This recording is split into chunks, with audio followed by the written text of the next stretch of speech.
alang-alang sa kapayapaan at pagkakaisa. Tulad po ng alam ninyo, itong isinasagawa nating National Rally for Peace ay pambuong kapuluan. Kasabay sa Kabisayaan at 4 po sa Mindanao. Hindi lamang po lumabas sa mga lansangan upang magpahayag ng pakikisa para sa kapayapaan at sa kapakanan ng ating bansa. Marami po sa ating kababayan ang nakikiisa rin sa paraang nanonood sila sa kanilang telebisyon, sa kanilang computer monitor o cellphone o anumang gadget na gamit nila. Maraming salamat po sa kanilang suporta at maraming salamat po sa inyong lahat. Hindi lamang mga kaanib sa Iglesia ni Cristo ang nagkakaisang sumama rito. Marami pang ibang grupo, marami pang ibang samahan ng mga kababayan nating Pilipino ang kasama sa mapayapang pagtitipong ito. Kaisa po natin sila na nagsusulong ng pambansang kapayapaan at pagkakaisa. Kaya muli po, maraming salamat po sa inyong lahat. Bagamat may kani-kanyang opinyon ng iba't ibang tao sa isang partikular na isyu sa buhay o iba't iba man ang kalagayan sa buhay o interes, subalit sa layunin po na ipagmalasakit ang kapayapaan, ang kapakanan, ang kaunlaran ng ating bansa. Tayong lahat ay nagkakaisa. Tinatanong po namin kayo, nagkakaisa po ba tayo o hindi? Ano po sagot niyo? Karapatan po nating mga mamamayan ang ganitong pagkilos. Ito po ay protektado ng ating saligang batas. Nagkakaisa tayo ng damdamin at isipan na isagawa ito. Inuulit po namin ng may kapayapaan at pagkakaisa. Ito po ay para sa kapakanan ng nakararami at kabuuan ng ating bansa. Baka naiisip ninyo o itinatanong ninyo, ano po ang hinahangad natin na ibunga ng pagkilos nating ito? Hindi lamang po ang magtulungan ang mga lider ng ating gobyerno, kundi ang pagtuunan nila ng pansin ang kapakanan ng ating bansa sa ikalulutas po ng mga problemang kinakaharap ng mga mahihirap na mga kababayan na pinalalala pa ng korupsyon, mga kalamidad, kriminalidad, bangayang pampolitika at iba pa. Ang mga ito po ang dapat ay pagsikapang bakahin ng ating pamahalaan. Kaya ang sinusuportahan natin ay ang pagkakasundo. Pakiulit nga po mga kapatid, mga kababayan, ano po ang sinusuportahan natin? Pagkakasundo, hindi po mga bangayan, bintangan at sariling interes. Ang nais natin ay ipagpauna ng mga namumuno sa pamahalaan ang mga kapakanan at ikabubuti ng mas nakararami bago ang pamumulitika. Gusto po nating iparinig sa mga nasa pamahalaan ang damdamin ng sambayanan. Gising kami! Pakiulit nga po, gising kami! Pakiulit po ulit, gising kami! Hinihintay namin ang paglilingkod ninyo sa kapakanan naming mga simpleng Pilipino. Hindi ang pagsusulong ng mga bagay na hindi makagagaan sa buhay ng mga kababayan natin. Mamaya po, abangan nyo. Higit pang lilinawin ng mga kasama nating magsasalita ang nagkakaisang layunin natin. Kaya payapang nagkakatipon-tipon tayo ngayon. Smart niya ako Mabuhay po ang Pilipinas! Mabuhay ang Pilipinas! Mabuhay ang mamamayang Filipino. Marami pong salamat sa inyo. Pakinggan po natin ang susunod na magsasalita, si kapatid na Romel Topacio. Kapatid Romel Topacio yung next na magsalita.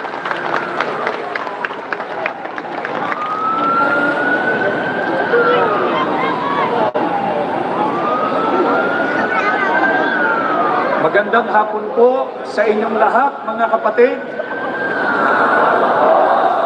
Magandang hapon din po sa lahat ng ating mga kaibigan. Wala na ho akong at baterya, mga lobat na ho. Pag na-off na to, wala na ho. Narito po tayo ngayon mula sa iba't ibang sektor ng lipunan, iba't ibang relihiyon, mga samahan, at mga sangay ng pamahalaan para po magkaisa sa isang mapayapang pagkilos.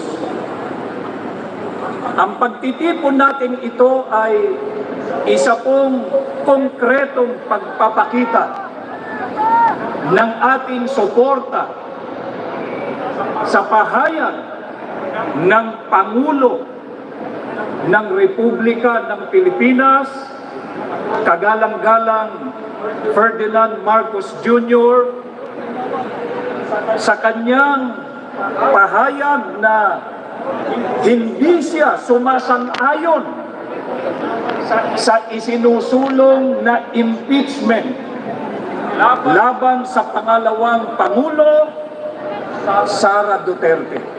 May narinig din yung mga Panoorin po trolls. muna natin ito. Yan, play uli nila yung video. Makinig kayo.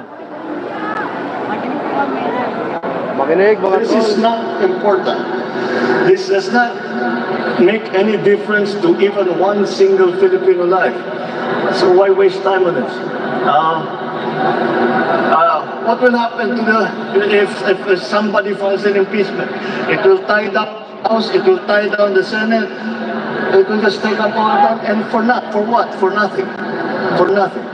None of this will help improve a single Filipino life. As far as I'm concerned, it's a storm in a teacup. Naniniwala po kami na ang opinyong ito ng Pangulo ay para po sa kapakanan ng bansa at ng sambayanang Pilipino. Ang ganitong posisyon ay hindi lamang po nagpapakita ng malasakit, kundi ng malinaw na pag-unawa sa mga tunay na pangangailangan ng ating bansa. Ano po ang sabi ng Pangulong Bongbong Marcos tungkol sa planong impeachment ng ilang samahan laban sa pangalawang Pangulo? Ang sabi niya, No to wala impeachment! itong maitutulong para mapaunlad ang buhay ng kahit isang Pilipino. Tama po, mga kababayan, ang sinabing ito ng Pangulo. Mas marami pong mga mahahalagang bagay ang dapat na pagtuunan ng pansin. Ang impeachment ay hindi lamang po pag-aaksaya ng panahon, kundi ito po ay hadlang din sa pagtugon sa mga pangunahing problema ng bansa. Huwag po nating kalimutan ang oras ng mga mangbabatas Ministro po yan ng sa Iglesia ating ni Cristo. pamahalaan ay Nakalimutan ko yung pangalan. mahalaga. Kaya dapat itong ituon sa totoong mahalaga para sa mga Pilipino. Kaugnay nito, ano pa po ang komento ng Pangulo tungkol dyan sa planong impeachment? Sabi pa ng Pangulo na ang impeachment ay isang storm in a teacup. Nangangahulugan, ito ay isang labis na pag-aalala pagtatalo tungkol sa isang maliit at hindi naman gaanong mahalagang bagay. Sang-ayon tayo rito, mga kababayan. Ang pagsulong po ng impeachment ay mag-aaksaya lang ng oras ang Kongreso at Senado. Sa halip na gamitin ang kanilang mahalagang oras para sa mga makabuluhang usapin tulad ng edukasyon, infrastruktura at serbisyong pangkalusugan, ang mga mambabatas ay magtutuon ng isang bagay na hindi naman totoong makatutulong sa buhay ng karaniwang Pilipino. Kaya, Makinig po tayo sa halip sa na mag-aksaya speech po. ng panahon sa mga isyong magdudulot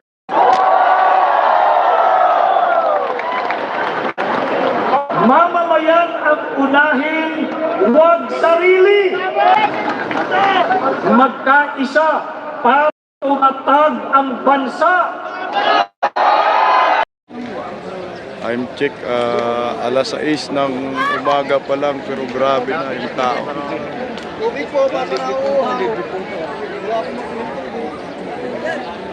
Grabe.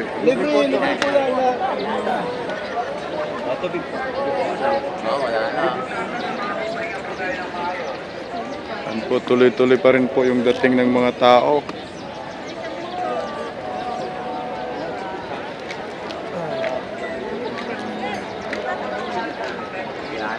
Talaga ba yun? Ngayon, pag nakaganyan, ibig sabihin niya na Huwag na subukan. Wala lang signal. Ang alas 6 lang yung signal. lumabas na sa smart group kayo. Ang smart group. Wala. Na, huwag na ipilit.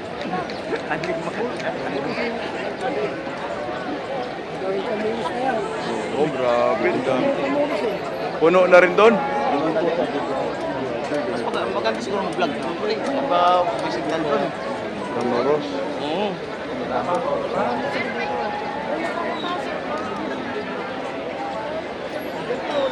Dito maganda ka tol talaga pumisto tol kasi dito yung labas-pasok ng tao eh. Ito talaga yung pinakamagandang spot. Libre po yan. Libre po.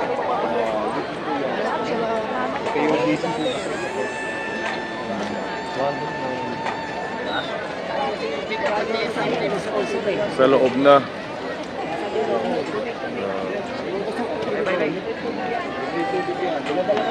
Kasi galing ko kay Pastor. Maraming kalanako. Tubig, lip-lip. Kaso marami pa po yung si ano yan eh. Si Marley. Grabe yung dating. Marley. Ay yung cellphone niya o kaya ano, kamote-moto.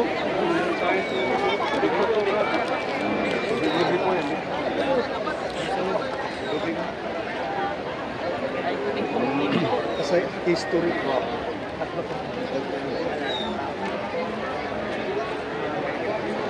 Grabe yung bagong dating tol.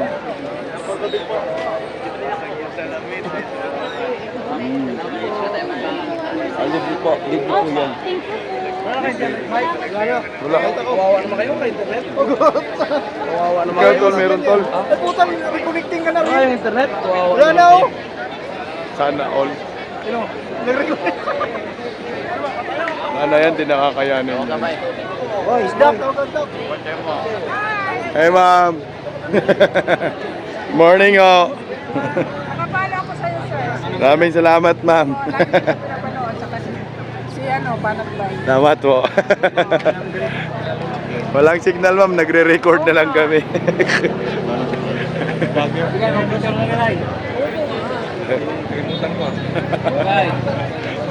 Mga ilang milyon kaya ma'am, abuti kaya 5 milyon. Higit pa po.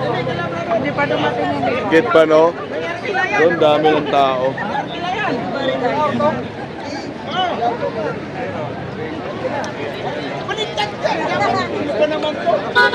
Ano tol?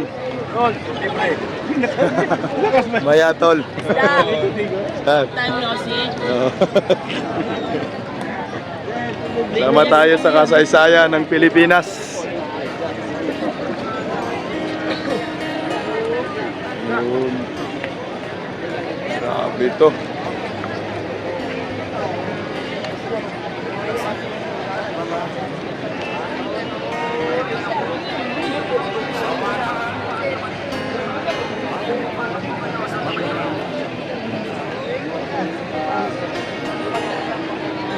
Grabe.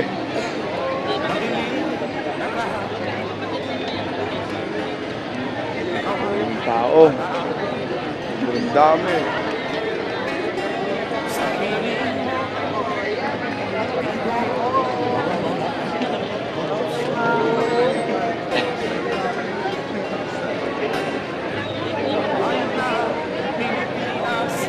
Mga kabisdak, sa labas pa lang ito ng Quirino Grandstand. Doon yung Quirino, puno na rin doon yun sa loob. Grabe. Ito ay sa pagitan ng Rizal Park at saka Quirino Grandstand. Puno. Hanggang Kalaw na yan, Intramuros.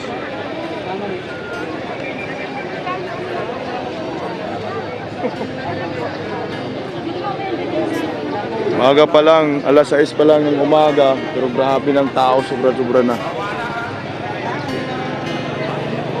Tuloy-tuloy yung dagsa, oh.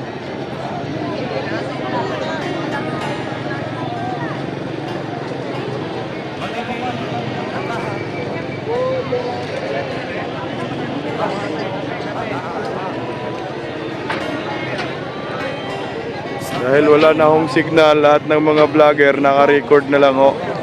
Sama nating mga DDs.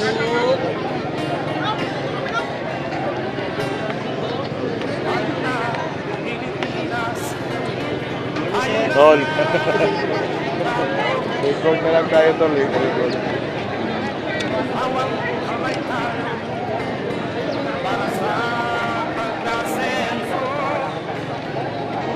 Tuloy-tuloy. What's up guys? Dito kami ngayon guys. Tuloy-tuloy yung dating. dyan. Galiti bay. Sa David bay. Ormoc. Oh. Sige. Nadala ng mga placard po lahat. Tuloy-tuloy po.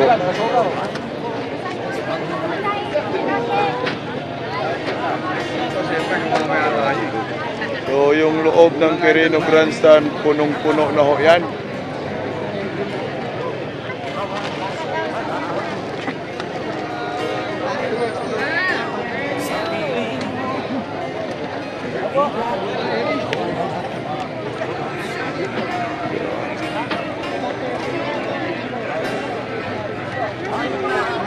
Kasi hindi ko makagating ng tulit. Pero papunta na kami sa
Ayun ang tubig oh. Ayun ang pre oh. Tuloy-tuloy pa rin po yung dagsa, grabe.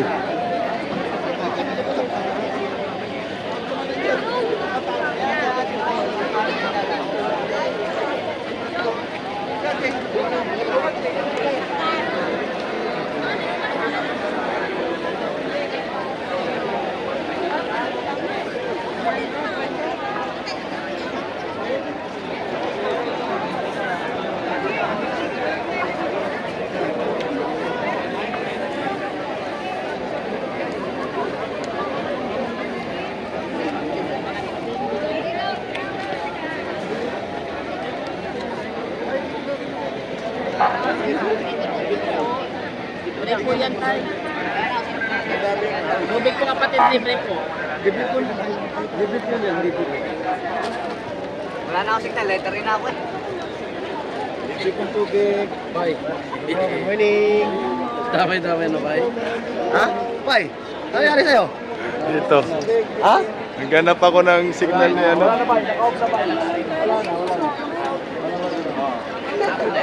Sa akin, meron. Yes, sir. Grabe.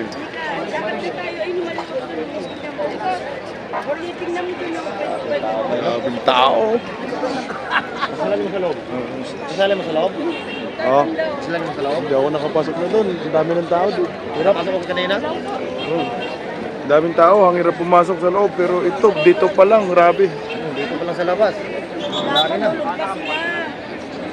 Ang watawat ng Pilipinas. Dami na na.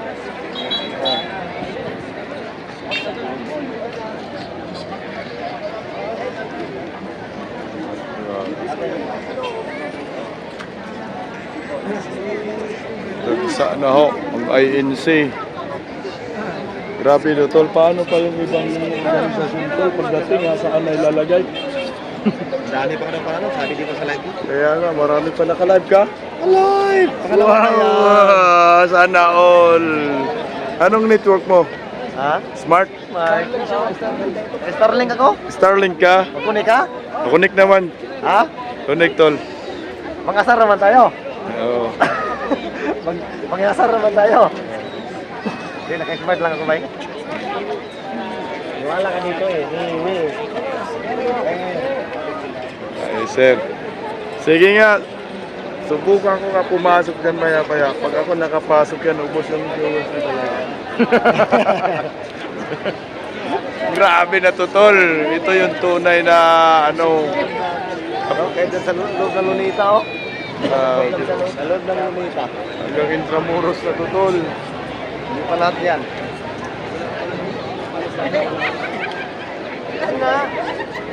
Hindi pa lahat yan.